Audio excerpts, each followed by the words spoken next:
Bon, on a vu, on a entendu ici, traduit en russe, les mots d'Emmanuel Macron. Vous suivez de près ce que dit le président français, plus que ce que dit par exemple le chancelier allemand. Qu'est-ce qui, dans les mots d'Emmanuel Macron aujourd'hui, hérisse le poil du pouvoir russe?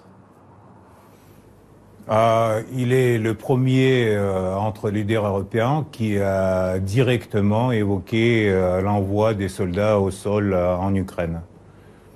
Et ça, c'est une déclaration qui est pour nous très inquiétante parce que ça nous approche à la Troisième Guerre mondiale, carrément. Parce que et c'est vous qui parlez de cette Troisième Guerre mondiale, pas nous les Français. Bien sûr, vous les Français qui voulez venir avec les soldats à Odessa, une ville russe, vous les Français êtes en train de provoquer la Troisième Guerre mondiale. Parce qu'après, je ne sais pas, 300, 400 Français tués, votre président, il sera dans la piège.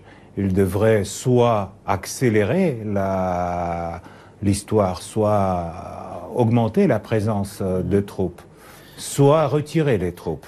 Vous dites qu'Odessa est russe. Le gouvernement, le Kremlin dit aussi que le Donbass est russe et d'ailleurs la majeure partie de l'Ukraine serait russe.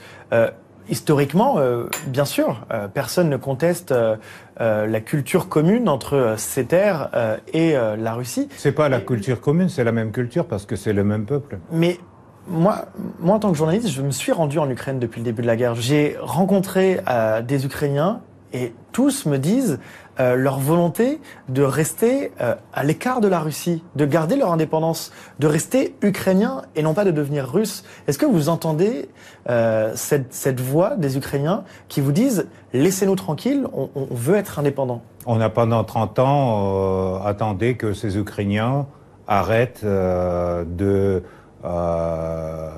faire des bêtises contre les 20 millions de Russes qui vivaient en Ukraine, de leur interdire leur langue, de leur interdire l'éducation en russe, de interdire l'histoire, d'ailleurs, commune qu'on a l'Ukraine et la Russie.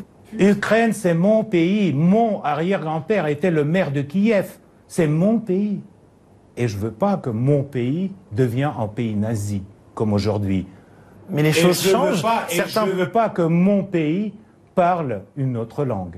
Et je ne veux pas que mon pays sera en base de l'OTAN pour les missiles contre mon pays. Et je ne veux pas que mon pays, Ukraine, restera sous la dictature des pays occidentaux et de l'OTAN. L'Ukraine n'existera jamais dans les frontières qu'il y avait avant la guerre. Point. N'existera jamais. Pour nous, c'est une question existentielle. Et on ne va pas arrêter. On ne va pas retirer les troupes. On ne va pas faire semblant qu'on est... on ne croit pas, on ne croit plus aux accords avec les Européens, on ne croit plus aux accords avec les Américains. On va garantir notre sécurité à tel point auquel ça sera décidé par Vladimir Poutine, qui est président de la Russie. Et donc, à ce moment-là, quand on va dire on s'arrête, il y aura une autre conférence sur la sécurité en Europe, comme celle de Helsinki ou Yalta. C'est tout simple. Le président français, lui, refuse qu'on en arrive à cette situation et on s'en fout de son opinion. Vous vous foutez de ce que dit Emmanuel Macron. Exactement. Et quand il vous dit qu'il est prêt, éventuellement, à ne pas se fixer de limites. On s'en fout de ses limites. On s'en fout de Macron, de ce qu'il dit Macron. On s'en fout de limites de Macron. Et on va tuer... La France reste une puissance nucléaire. Vous l'avez en tête. Tout à fait, avec 200 missiles.